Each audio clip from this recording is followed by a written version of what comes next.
এই বিশাল শস্য খামারটি একেবারে শুকিয়ে গেছে, কিন্তু অতি দ্রুত দুর্ভিক্ষের অবসান ঘটবে। আর এই জমিতেই মিশরের অসংখ্য কৃষক চাষাবাদ করতে পারবে।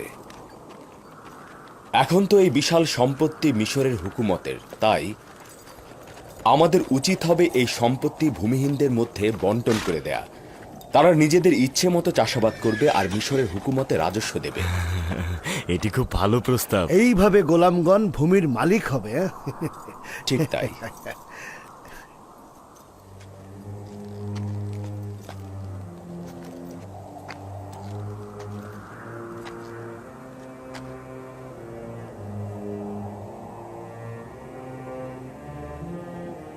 জানি না এখন ক্যানানের কি অবস্থা, দুর্ভিক্ষে তারা কি করছে। যদি আব্বাজান ও ভাইজানরা এখানে থাকতেন তাহলে এই বিস্তীর্ণ জমিতে কৃষিকাজ ও পশুপালন করতে পারতেন।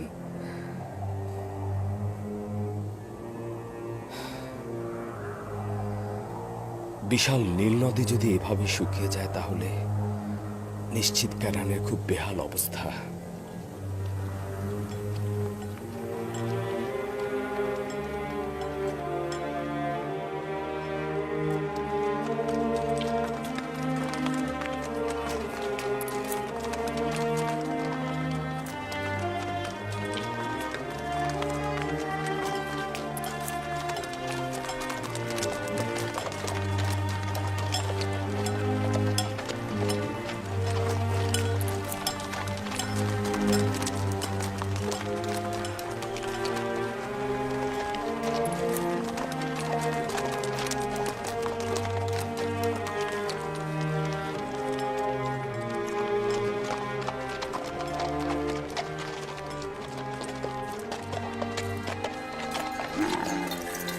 দরুদ বাবেলের সর্দার ও কাফেলাবাসী, এই গমগুলো কোথা থেকে সরবরাহ করেছেন? দরুদ তোমাদের উপরে, মিশর থেকে। তোমরাও যেতে পারো। আমার মনে হয় তোমরা খালি হাতে ফিরবে না। মিশর আর কত দূর যেতে হবে? মিশর সীমান্তরক্ষীদের তো দেখাই যাচ্ছে, বেশি দূর যেতে হবে না, যাও। শুক্রিয়া, খোদা হাফেজ।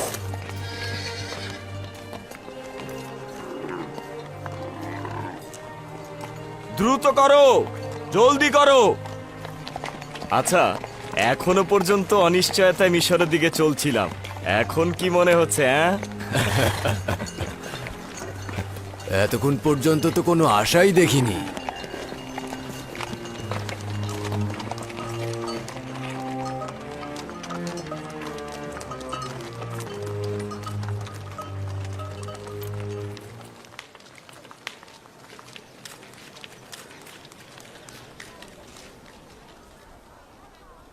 এখানে নিজের নাম ও ঠিকানা লিখো। আমরা হলাম 10 ভাই। আমার নাম লাবি, শামুন, ইয়াহুদা, জোয়াদ, দান, জাবলুন, ইয়াশাকের, আশির, মুক্তালিন, রুবিন। ইয়াকুবের সন্তান, ক্যানান থেকে এসেছি। বুঝলাম তোমরা 10 ভাই, কিন্তু তেবসে কেন এসেছো? অন্যরা যে কারণে আসছে আমরাও তাই। অন্যদের সাথে তোমাদের সম্পর্ক নেই। আমার সওয়ালের জবাব দাও। তোমাদের মিশরে আসার কারণ কি? আমরা আসলে গম নিতে এসেছি। আমাদের অঞ্চল ক্যানানের দুর্ভিক্ষ দেখা দিয়েছে। আমরা কি গম পেতে পারি? আমাদের ওজিফা হচ্ছে অপরিচিতদের পরিচয় জানা। আমাকে আগে জানতে হবে তোমরা এখান থেকে পূর্বে গম নিয়েছিলে কিনা, তোমরা সত্যি দুর্ভিক্ষে আছো কিনা, অথবা গমগুলো নিয়ে ব্যবসা করবে কিনা। নাম, ঠিকানা ও নিজেদের সংখ্যা লেখো। এত বাহানা করছো কেন? যদি গম দিতে না চাও তাহলে সরাসরি বলে দাও। এটাই মিশরের নিয়ম। যদি গম নিতে না চাও তাহলে এখান থেকে চলে যাও। চুপ থাকো শামুন। আমি আপনার কাছে ক্ষমা চাইছি। যদি এটাই নিয়ম হয়ে থাকে তবে আমরাও অবশ্যই পালন করব। বলুন এখন আমরা কি করব? নিজের নাম, পরিচয় এই প্যাপিরাসের উপরে লেখো। আমাকে সেটা নিয়ে গিয়ে জনাব ইউজারসিফকে দেখাতে হবে। জবাব না আসা পর্যন্ত ওই সদর দরজার পেছনে অপেক্ষা করো। অবশ্যই অপেক্ষা করব। এ আর এমন কি, তাই না?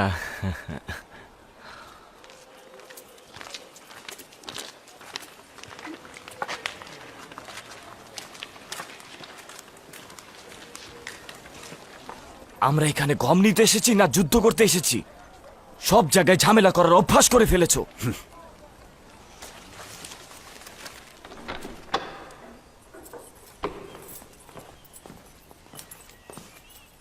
দরুদ খোদার নবী। সিরিয়ার দরজার প্রতিনিধি বিবরণী দাখিল করতে চাইছে, তাকে কি ভেতরে আসতে বলবো? হ্যাঁ, আসতে বলুন। জি জনাব।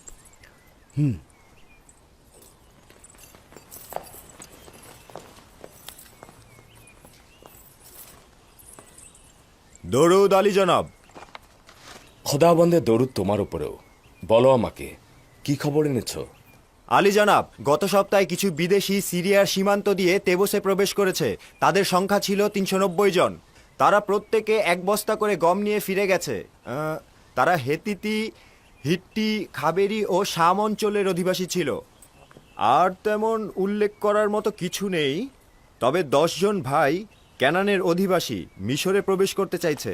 তাদেরকে সদর দরজায় অপেক্ষা করতে বলেছি। ক্যানান? 10 জন ভাই? জি আলী জনাব। তাদের নাম জিজ্ঞেস করনি? জি আলী জনাব, তাদের নাম ও ঠিকানা এখানে লেখা রয়েছে।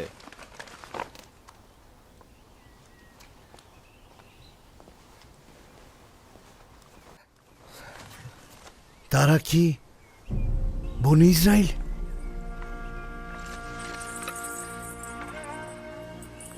কি হলো খোদার নবী? খারাপ কিছু ঘটেছে?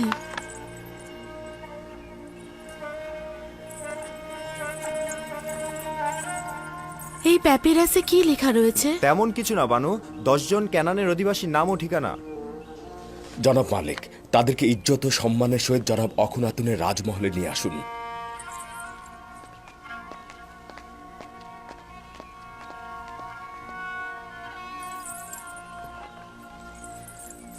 আপনার খোদার কসম, কি হয়েছে বলুন? কেন কথা বলছেন না? মহান খোদাবন্দের ইচ্ছা আমার ভাইরা মিশর এসেছে। এটা খোদাবন্দের ইচ্ছা, নিশ্চয়ই কোনো ফজিলত রয়েছে। 30 বছর অধিক সময় পরে। খোদাবন্দের ইচ্ছা এটাই ছিল যেন আমরা পরস্পরকে এতদিন না দেখি। তোমার কাছে আমার একটা তাগাদ রয়েছে, আমার ভাইদের উপস্থিতি সম্পর্কে কাউকে কিছু বলবে না। হে মহান খোদা তাআলা, অসংখ্য শুকরিয়া তোমাকে।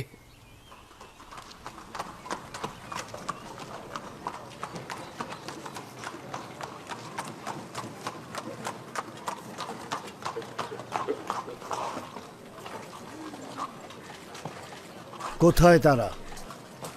এই যে জনাব, এরা। তোমরা কেনানের অধিবাসী? হ্যাঁ, আমরা সবাই ক্যানানের অধিবাসী। তোমরা তো 10 জনের বেশি রয়েছো। আমাকে বলা হয়েছে কেনানের 10 জন ভাই। আমরাই 10 ভাই, আর বাকিরা ক্যানানের অধিবাসী। আমি আজই যে মিশরের পক্ষ থেকে এসেছি।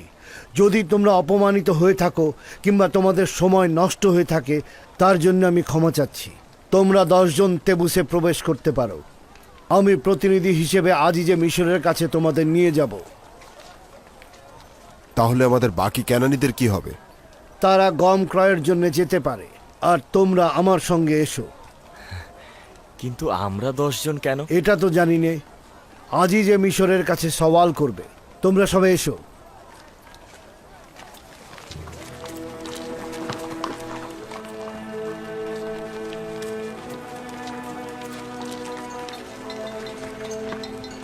আমরা কোথায় যাব?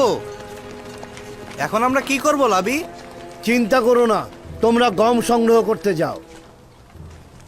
অতঃপর তোমরা এই দরজার সামনে পরস্পর মোলাকাত করবে, আর তাদের ভারবাহী প্রাণীগুলোকে গোয়াল ঘরের দিকে নিয়ে যাও।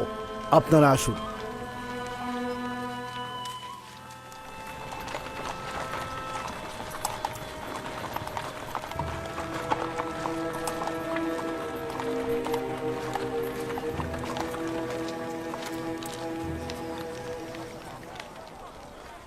আমার মাথায় কিছুই ঢুকছে না। কেন এত কঠোরভাবে বাধা দেয়া হলো, আবার এখন এত নমনীয় কেন? আজিজে মিশারি বা কেন আমাদের রাজমহলে দাওয়াত দিলেন? এই কঠোরতা সদর দরজার প্রতিনিধির মূর্খতা ছিল। এই নম্রতা আজিজে মিশরের ফরমানে বাস্তবায়িত হচ্ছে, আর এই মেহমানদারি তার নির্দেশেই পালিত হচ্ছে। মিশরের জনগণ ইউজারশিপকে অত্যন্ত ভালোবাসে। সেও সকলের প্রতি অত্যন্ত মেহেরবান। তবে সবাইকে রাজমহলে দাওয়াত করেন না। এই দাওয়াতের দলিল সম্পর্কে নিজেরাই সওয়াল করে জেনে নিও। আমি বলতে পারছি না, ঠিক আছে?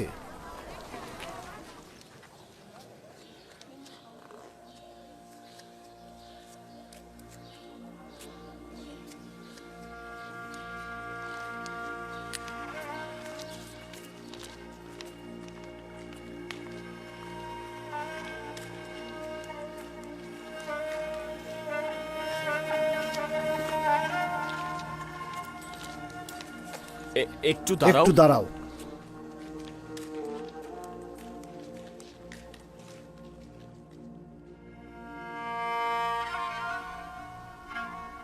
দেখো আসনাথ,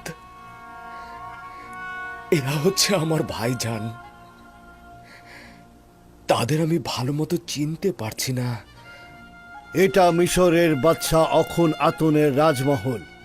তোমরাই প্রথম বিদেশি যাদের এই রাজমহলে প্রবেশের অনুমতি দেয়া হয়েছে। হ্যাঁ, ওই যে মালিকের সঙ্গে সঙ্গে যে রয়েছে সে হচ্ছে লবি।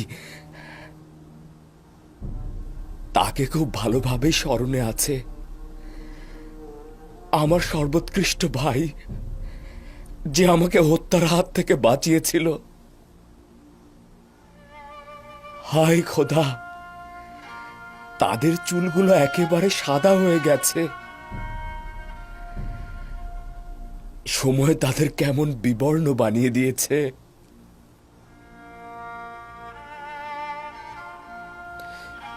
ওই যে দেখো, যে সবার পেছনে দাঁড়িয়ে রয়েছে, তার নাম হচ্ছে ইয়াহুদা।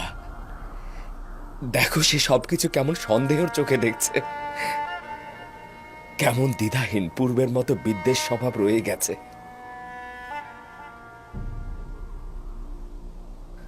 হায় খোদা, তারা বেশ বয়স্ক আর অসহায় হয়ে গেছে। আশা করছি আমার ভাই বেনিয়ামিনও তাদের মধ্যে রয়েছে। কারো কারো মাথার চুল আর দাড়ি পুরোপুরি সাদা হয়ে গিয়েছে। ওয়াসেনাথ, তার মানে তো তারা আমাকে চিনতে পারবে না। চিন্তা করবেন না, আপনি তো সকলের ছোট ছিলেন। আপনার বেশি পরিবর্তন হওয়াটাই তো স্বাভাবিক। তাও এই লেবাস পরে আছেন। আসুন।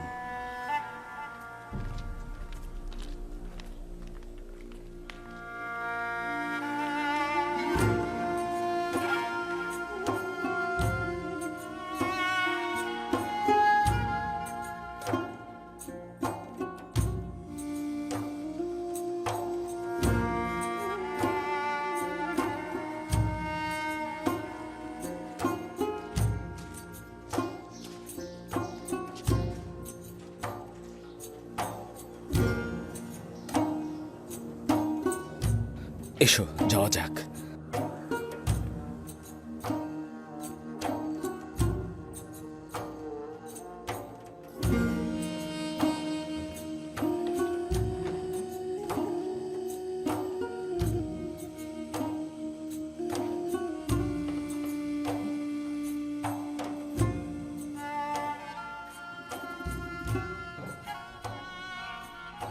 হে খোদা তাআলা, কিভাবে তাদের মুখোমুখি হব? যদি চিনে ফেলে তাহলে কি হবে? চিন্তা করবেন না, এখন আর তেমন কিছুই ঘটবে না। তারা তো আপনার ভাই। সেই ভাই যারা আমাকে হত্যা করতে চেয়েছিল, জানি না এখন তাদের কি ইচ্ছে রয়েছে। তবে আমি একটা পরিকল্পনা করেছি যাতে তারা আমাকে চিনতে না পারে।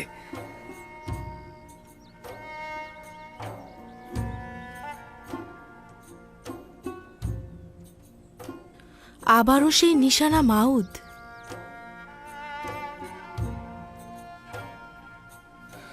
জানি না কি রহস্য লুকিয়ে রয়েছে এই শব্দটির ভেতরে, তবে যখনই এটা স্পর্শ করি এক অদ্ভুত প্রশান্তি অনুভব করি। আমি এখানে তাদের কয়েকদিন রাখতে চাইছি। 30 বছরেরও অধিক সময় তাদেরকে না দেখেছিলাম। আমরা কি জানতে পারবো না কেন আমাদের এখানে আনা হয়েছে?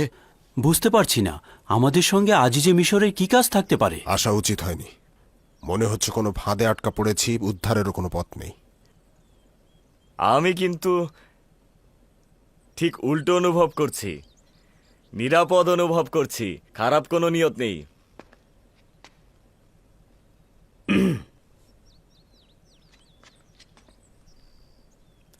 আদেশ পালিত হয়েছে, এখন কি করব? আমার ভাইয়েরা তো আমার মেহমান, তাই না? আমি চাইছি তারা কয়েকদিন এখানে থাকুক। মেনিসাবুকে বলুন তাদের জন্য আরামপ্রদ পোশাক প্রদান করতে এবং থাকার ব্যবস্থা করতে। জি জনাব। জনাব মালিক, আমার মনে হচ্ছে তারা স্বাচ্ছন্দ্য বোধ করছে না। কেন তাদেরকে এখানে আনা হয়েছে তারা তা জানে না। তাদেরকে এটা বলুন, যদি খারাপ কোনো উদ্দেশ্য থাকতো তাহলে তাদেরকে তো রাজমহলে আনা হতো না। চিন্তা করবেন না, তাদের আরামে রাখা আমার দায়িত্ব।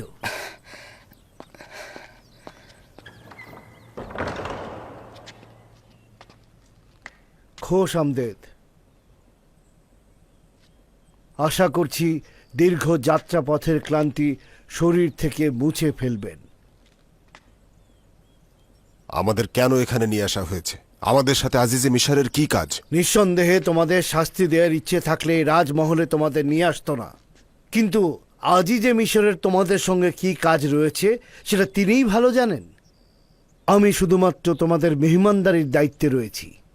বেনিসাবু মন্ত্রী মহোদয়ের কাছের লোক, যিনি আপনাদের খেদমতে নিয়োজিত আছেন। যে কোনো তাগাদ করলে তিনি ইন্তেজাম করবেন।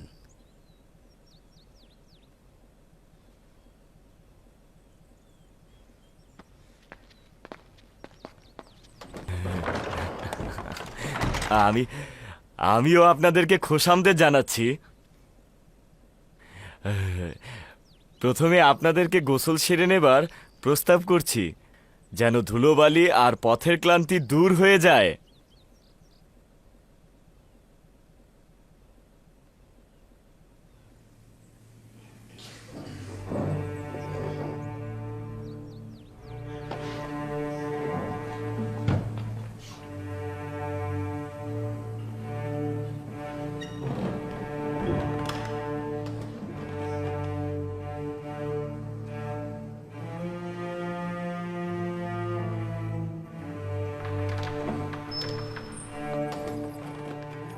কি অদ্ভুত! একদমই বুঝতে পারছি না কে দান, কে জোয়াদ, কে নাফতালি আর কে আশির। কত পরিবর্তন হয়ে গেছে। কি করবেন তাদের সঙ্গে? তারা আমার সঙ্গে মন্দ কাজ করেছে। তারা এতটাই খারাপ কাজ করেছে যে খুনি ও দুশ্মনরাও এতটা করে না। কঠোর সাজা প্রাপ্তিটাই তাদের হক ছিল, কিন্তু আমি তাদের ক্ষমা করে দিয়েছি। ওই মুহূর্তে ক্ষমা করেছি যখন তারা আমাকে গোলাম হিসেবে বিক্রয় করেছে।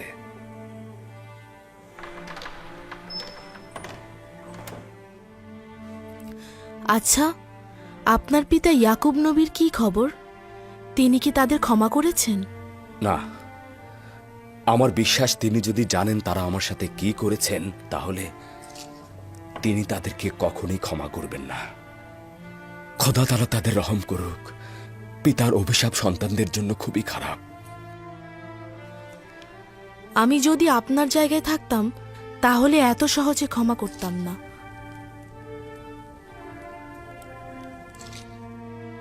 খাবার দাবারের পর দ্রুত তাদের বিশ্রামের ব্যবস্থা করবে। মনে হচ্ছে তারা খুবই ক্লান্ত। আদেশ শিরোধার্য।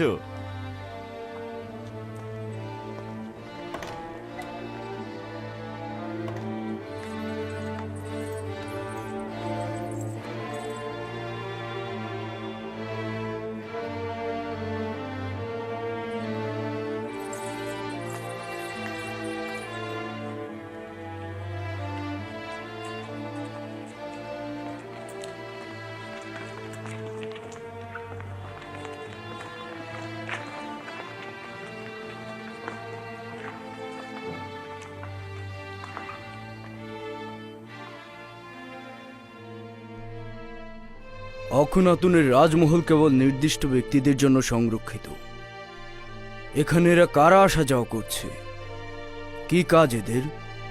মনে হচ্ছে জনাব হাকিম ইউজারসিফের মেহমান।